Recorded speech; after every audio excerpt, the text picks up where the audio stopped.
Maravilloso poder estar en la presencia del Señor en esta tarde. Estamos disfrutando y descansando en esta paz del Espíritu Santo.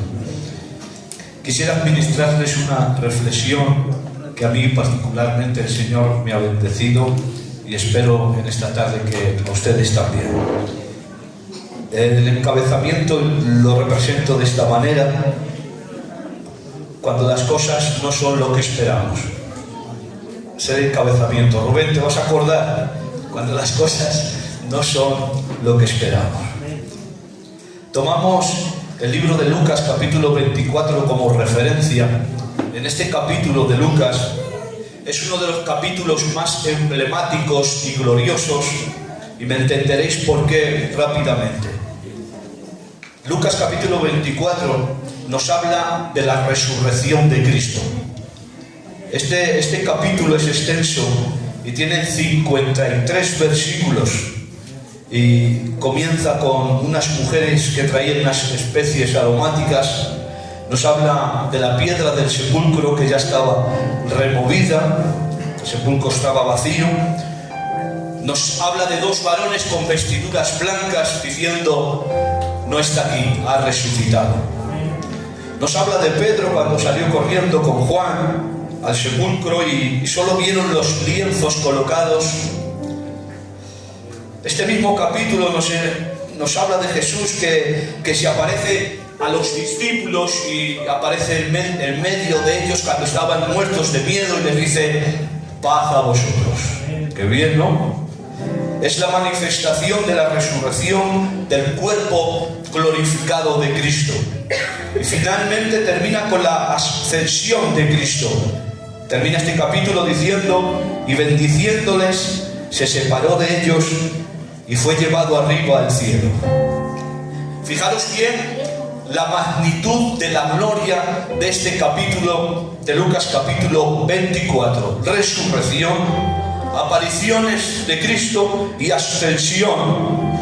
Pues bien, en medio de esta gloria tan sublime y extremada, donde vemos la glorificación de Cristo, el autor aparta los focos ahora de Cristo, de la resurrección, de las apariciones, de la ascensión de Cristo, y se toma un tiempo de 23 versículos para hablarnos de dos que están desilusionados de la vida, de dos que están amargados, que caminan decepcionados y con los pies a rastras. Y estos dos son los que van camino a dirección a Emaús, en busca de un lugar apartado de Jerusalén para poder olvidarse y descansar de la presión, de la idea defraudada, de un buen líder que no han cumplido sus expectativas de ellos. Pero lo que no tenían presente ellos es que ya habían pasado 3 días. Gloria a Dios. Me sorprende que en medio de este capítulo, donde nos habla sobre la glorificación de Cristo, nos habla de dos desilusionados. 30 versículos para hablar de la glorificación de Cristo y 23 versículos, nada más y nada menos, para hablar de dos desilusionados. ¿Sabéis cuál me enseña esto? Que en medio de la glorificación de Cristo, Él no se olvida de los desilusionados. Él siempre aparece en medio de los que caminan tristes, desolados, y en medio de aquellos que no entienden las cosas, de los que caminan en dirección opuesta para irse y olvidarse. ¿Sabéis? Él siempre tendrá presente a los menesterosos, a los desvalidos, a los que no entienden las cosas. En medio de sus grandezas no se olvida de los cansados. Por eso Él aparece en medio de los decepcionados y emplea su valioso tiempo. ¡Qué gloria!, ¿no? Esto es una bendición. Menos mal que Él aparece en el camino de los que nos hemos equivocado. Y ahora, esta es la frase que dice, verso 21. Nosotros esperábamos que Él era el que había de redimir a Israel. Nosotros esperábamos. Hay un dolor profundo en el alma del que hablamos muy poco. Claro, y nos damos cuenta de ello a medida que van pasando los años, porque el tiempo se encarga de abrir nuestros ojos a la realidad, ¿verdad? Y es el dolor de ver que las cosas no son como esperábamos. Y sientes como tu mundo de ilusión se derrumba bajo tus pies y empiezas a sentir el dolor de la decepción, de la desilusión, de la frustración. Y cuando esto sucede, el corazón se rompe en 1000 pedazos. Y es difícil volver a soñar. ¿Y sabéis cuál es más difícil? Después saber corresponder como conviene. Porque cuando los sentimientos se desorientan, a veces va a ser difícil canalizarlos. Y creo que todos comprendemos perfectamente ese nudo en el alma, ese instante en que el mapa que dibujemos con esperanza no coincide con el territorio que ahora están pisando nuestros pies. Y es la grieta entre la expectativa y la realidad. Hay una inmensa distancia, ¿verdad? Entre la expectativa y la realidad, cuando el plan de Dios no se parece al nuestro. Y comenzamos la ruta polvorienta hacia Emaús. ¿Quién no ha cruzado ese camino alguna vez, verdad? Ese camino de desilusión, donde los discípulos caminan con los hombros caídos y sus palabras son el epitafio de toda desilusión. Nosotros esperábamos que Él era el que había de redimir a Israel. Y a veces el dolor no es el presente, es el pasado, un pasado de un sueño que no fue. Nosotros esperábamos. ¿Por qué? Porque ellos esperaban un trono y se encuentran con una cruz. Ellos esperaban un ejército y se encuentran con una tumba vacía. Claro, y eso no lo saben interpretar. Y es la duda que tienen en medio del camino, porque esperaban algo diferente. Así nos ocurre muchas veces también a nosotros. Pero si pudiéramos ver más allá de las cruces, veríamos más victorias. El problema es que no sabemos mirar más allá de la cruz, y es difícil que después de una cruz ver una tumba vacía. Es difícil entender lo que dijo Jesús: el que pierda su vida por mí la ganará. Porque no sabemos ver victoria cuando las cosas no salen como esperamos. Por eso a veces Dios permite que nuestra idea de Él muera, para que podamos conocerlo a Él personalmente, porque su trato es personal. El trato de Dios contigo es personal, no es una idea. El Cristo que camina con ellos es real, pero sus ojos nublados no lo reconocen, porque la desilusión es a menudo el velo que nos impide ver que el milagro está caminando cerca de nosotros. Hay milagros caminando con nosotros, pero no los vemos porque no es lo que esperamos. Y mientras esperamos cómo tenían que ser las cosas, Él pasa por delante de nosotros. Él está a la izquierda, se pone detrás. Su silueta está por todos los sitios, aunque ya lo tenemos dentro. Su silueta está por todos los sitios, rodeándonos. Se pone a la izquierda, se pone a la derecha, se pone a nuestra espalda, se pone al frente. Pero vamos con los ojos cerrados, porque no es lo que esperábamos. Porque no vemos más allá de la cruz. Y su rostro se oculta en el fracaso de nuestros pensamientos.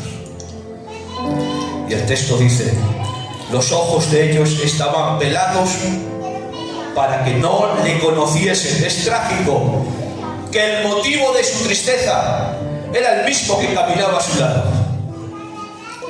A menudo estamos tan enfocados en una idea de cómo Dios tenía que actuar, que cuando Él actúa de una forma diferente no le reconocemos.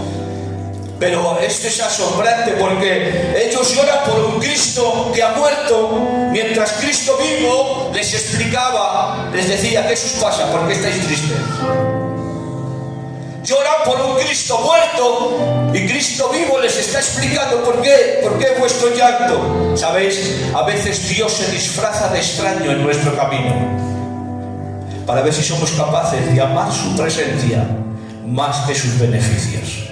¿Seremos capaces ¿Qué hace el teólogo de las heridas? ¿Qué hace el experimentado en el quebranto? ¿Qué hace el que no solo habla de teorías prácticas? ¿Qué hace el teólogo de las heridas? ¿Sabéis lo que hace? No les da un abrazo emocional, les abre las escrituras. Y comienza desde Moisés y por todos los profetas, les abre las escrituras. Y le dice: era necesario que Cristo padeciese.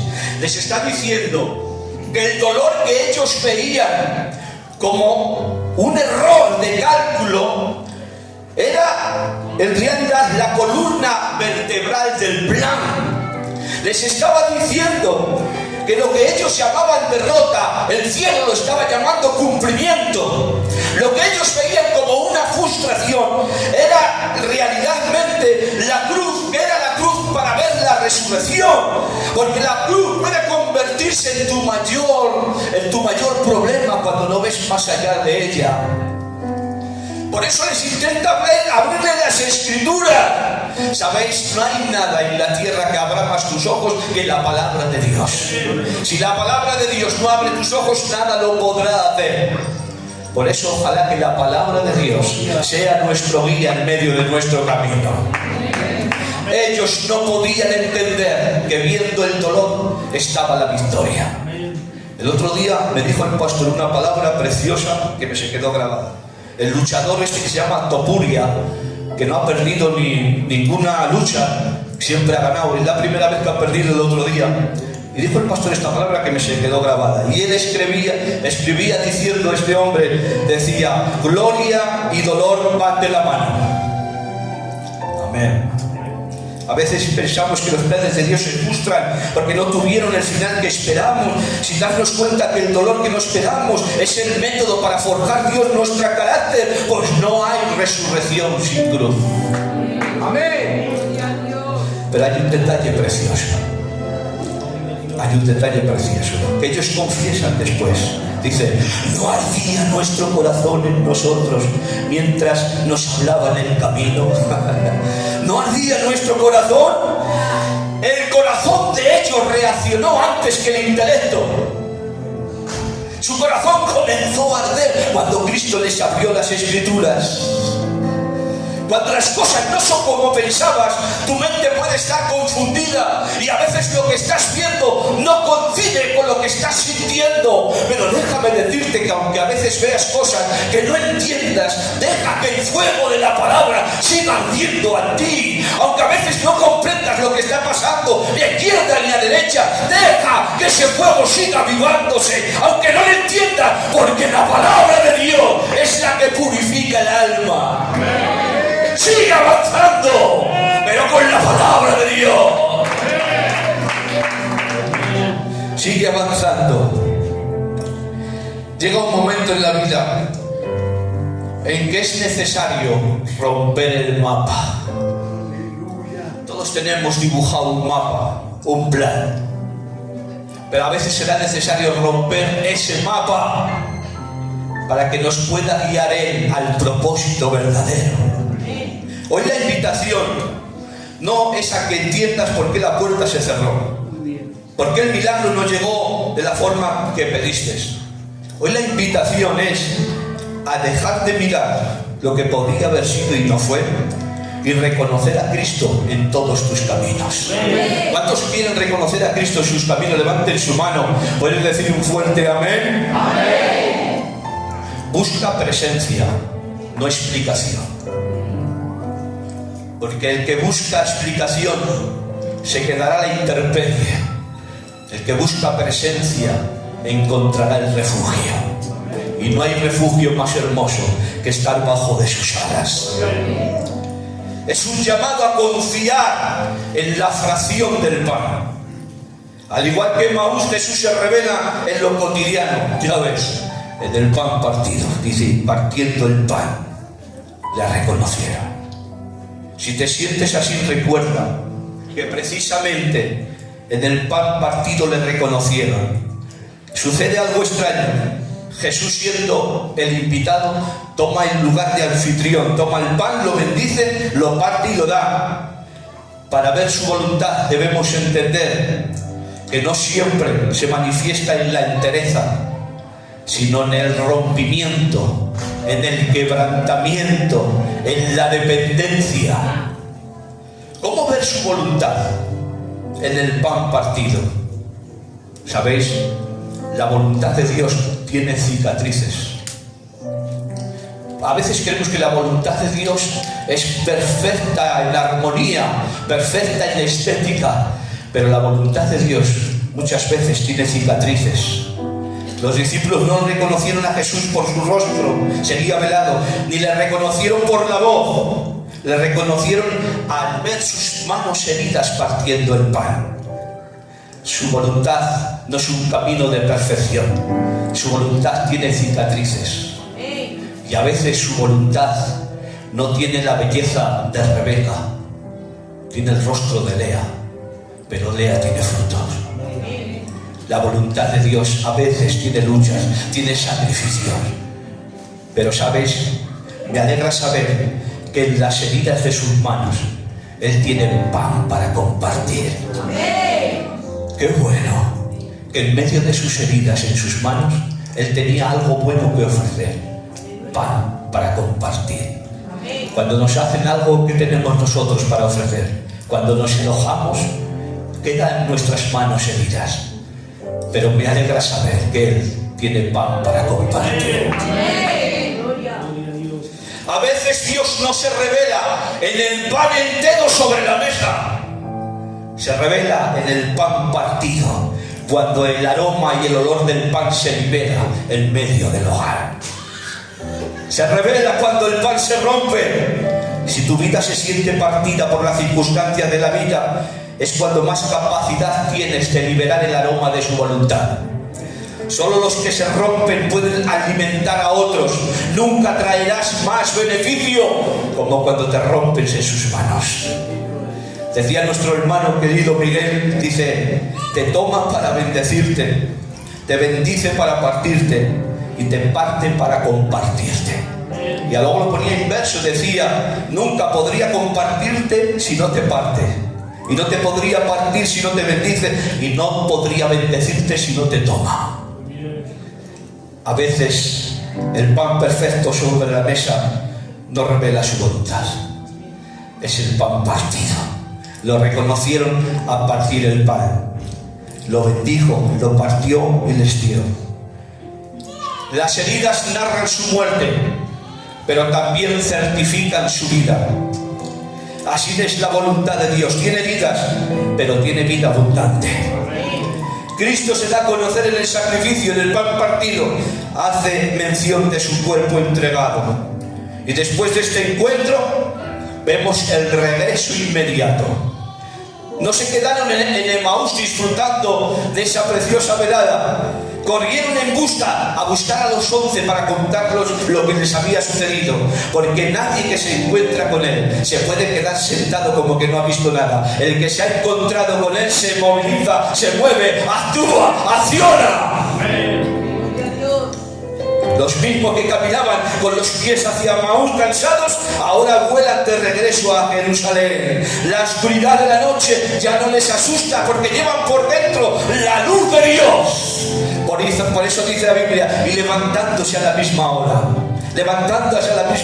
volvieron a Jerusalén. Los espectadores de la tragedia ahora se convierten en un mensajero de buena noticia. Vemos la transformación de los cansados. El texto dice que se levantaron a la misma hora. Era un recorrido largo, pero no les importaron, porque tenían una noticia en su corazón que tenían que compartir. El que se ha encontrado con Él no se queda quieto, no se queda estático, no se queda sentado, sale para anunciar: ¡Cristo ha resucitado! ¿Cuántos le creen y dicen amén? Le dan un fuerte aplauso a Jesús.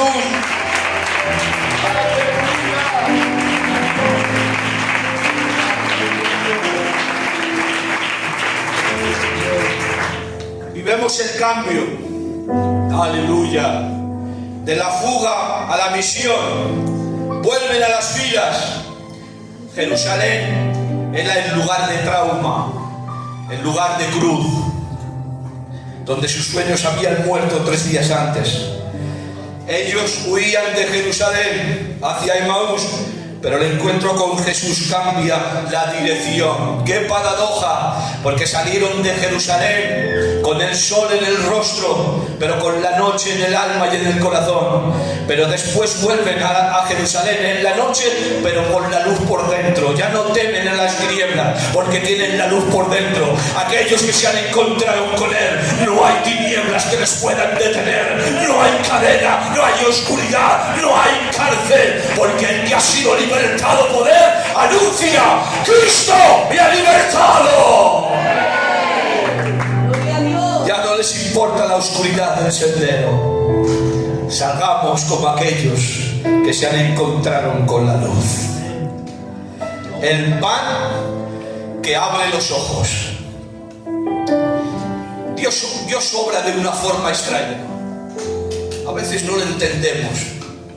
Partiendo el pan, les abre los ojos.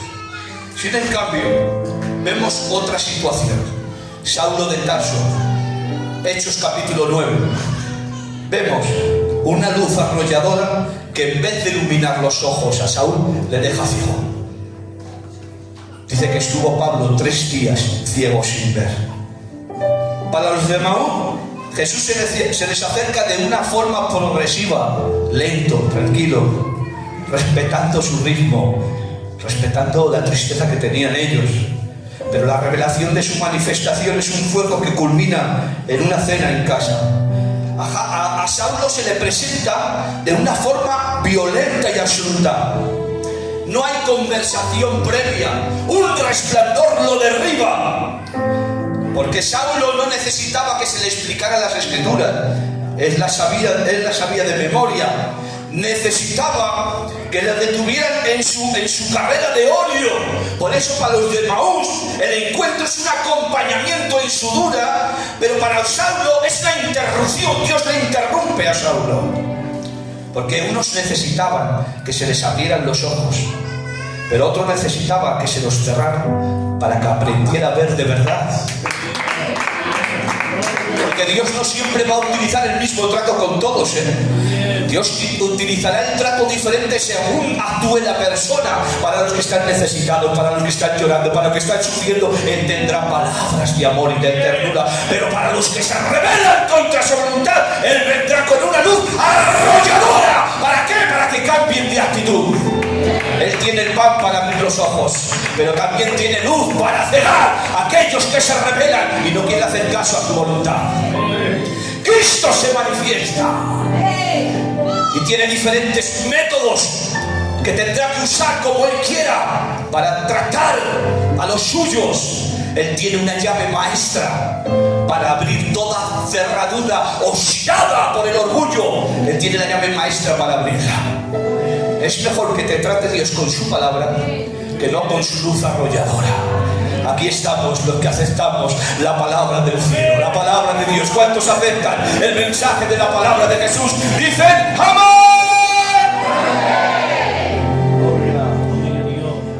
El susurro para los quebrantados, la luz del trueno para el que se revela. El Señor no se revela. Él se va a aparecer en el camino, no tengas duda de eso, Él se aparece. Pero su trato no será igual. Ojalá la respuesta nuestra sea crucial. Y ahora vemos el giro de la gracia. ¿Cuál es el giro de la gracia? La manifestación. Porque Él se revela, Él se manifiesta. Lo que une a los caminantes de Emaús con Saulo, lo que une a estos dos discípulos con Saulo, es que ninguno en aquel momento buscaba a Dios. Ninguno de ellos buscaban a Dios. Los de Emaús buscaban alejarse de Jerusalén para olvidarse y poder descansar. Saulo iba persiguiendo a los cristianos. La belleza del Evangelio no reside en nuestra capacidad de encontrar el camino, sino en la insistencia de Dios por aparecer en los caminos equivocados. No es nuestra capacidad, no. Aquí la gloria es que Él aparece en los caminos de aquellos que se han equivocado. ¿Me dejas decirte esta palabra de amor para ti? Jesús es experto en perderse contigo para poderte encontrar. Es su amor lo que le hace moverse hacia tu persona. Es su gracia, es su bondad. ¿Cuántos lo creen? Levanten su mano al cielo y pueden decir un fuerte amén. Esa es la belleza del Evangelio. Saulo era un gigante del intelecto, pero armado por la ley. Él no se sentía confundido, estaba sintiendo que lo estaba haciendo bien. Por eso el encuentro en el camino de Damasco es un estruendo. La lección es que a uno les devuelve la esperanza, al otro le cambia la identidad, porque Él sabe tratar con cada uno de nosotros. Pero tengo que decirles algo hermoso esta tarde. ¿Se van a alegrar por lo que les voy a decir? Hay un camino de regreso. Santo. Hay un camino de regreso, porque nadie que se encuentra con Jesús se quedará en su Emaús particular. No. Emaús es el símbolo de nuestro plan B. Es el lugar donde nos escondemos cuando la vida nos rompe el corazón.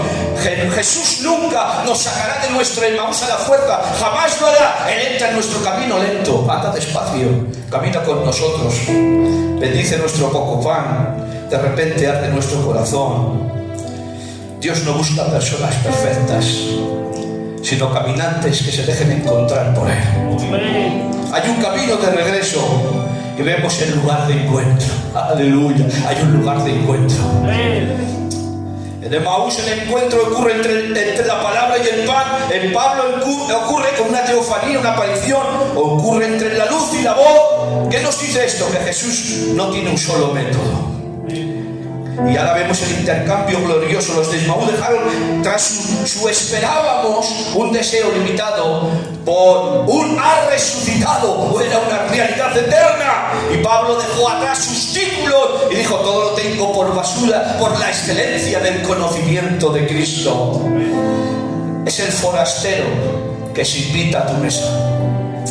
Es el rayo que detiene la furia.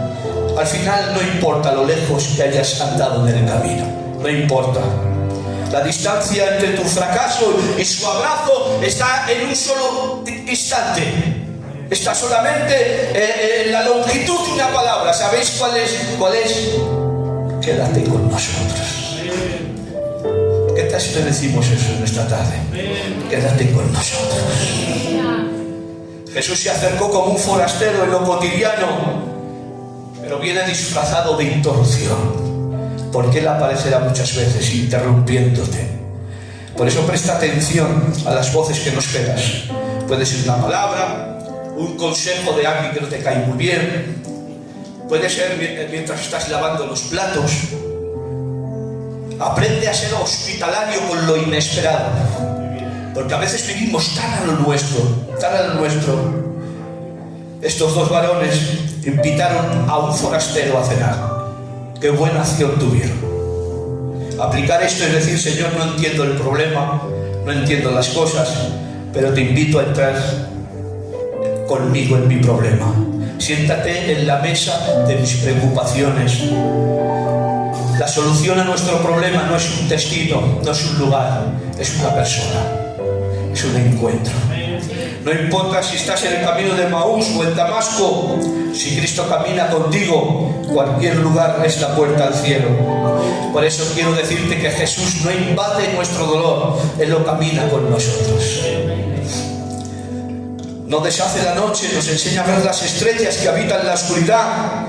Y en medio de ese paseo de amargura, donde no es lo que esperamos, ocurre lo impensable, Él se hace presente. Jesús no invade nuestro dolor, lo camina, y Él finge que va más lejos y tiene esa delicadeza de esperar a ser invitado. Se muestra cansado, se muestra necesitado de un techo para que nuestro acto de hospitalidad es Él quien tenga que darnos refugio a nosotros. Lo que asombra aquí de Jesús es que Jesús no interrumpe la amargura con un discurso teológico, la interrumpe con su presencia cansada. Esto ya es para volverse loco, porque Él se cansa contigo para que tú puedas descansar en Él. A veces la mayor prueba de su divinidad no es el poder, sino su buena voluntad de empolvarse las sandalias para andar contigo en tu tristeza. Aquí vemos la omnipotencia vestida de polvo. El Dios de Maús, el Dios que camina y nos revela la profundidad de su amor. Que el creador de las galaxias tenga sed, manche sus pies, que sienta el dolor y el sudor de la tarde, es el milagro más grande. Y el mayor poder no fue detener el sol. El mayor poder de Dios no es detener el sol, es caminar debajo de él a tu lado. Qué grandeza, ¿no? Si Jesús apareciera con su gloria, nos dejaba abrumados. Si apareciera en nuestro camino como Él, nos dejaría tanta distancia, pero ¿sabes? Él ajusta su zancada a la tuya. Camina tu dolor, camina tu desesperación, camina cuando no entiendes las cosas. No entiendo, Señor, pero Él camina cerca de ti. Él no te abandona, Él no te deja, Él siempre está presente, Él siempre te está mirando, Él siempre te está amando. Puedes decir un fuerte gloria a Dios. Si vas despacio porque te duele el alma, si vas despacio porque te duele el alma, Él camina despacio. Si te detienes a llorar en una cuneta porque ya no puedes seguir avanzando, Él se sienta en la piedra del frente, te está mirando. Lo más sublime es que el Dios Todopoderoso camina a largas distancias contigo y a veces no habla, no dice palabra. Espera a ver cuando tienes el momento de que quieres hablar. Dios mío, cuánto amor. Espera un momento. Yo creo que puede ser esta tarde el momento en que puedas abrir tu boca y hablar. Podría ser el momento hoy.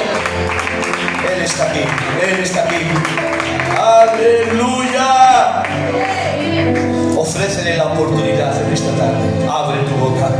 Hoy se sienta contigo en tu mesa. ¿Quieres compartir pan con Él? ¿Quieres compartir pan con Él? Levanta tus dos manos al cielo. Adora al Señor, por favor. Sube esa música y adoramos al Señor 2 minutos. Hoy puede ser el momento de hablar con Él. Hoy es el momento. Dile a Jesús, te necesito. Gracias porque no me dejas en medio de mis caminos, en medio de mis equivocaciones, tú estás conmigo. Gracias por caminar a mi paso, Señor, en medio de mi tristeza. Gracias porque tu mano siempre está extendida hacia mí, porque tú eres el que levantas mi cabeza y eres mi gloria. Aleluya, gracias porque tú eres mi Dios, tú eres el que me guarda, tú eres el que me sustenta. Gracias, Señor. Sigue bendiciendo a tu pueblo, síguenos guardándonos en tu mano. Espíritu Santo. Aleluya, aquí el Señor. Aleluya, digno eres de toda la gloria. Gracias, Espíritu Santo.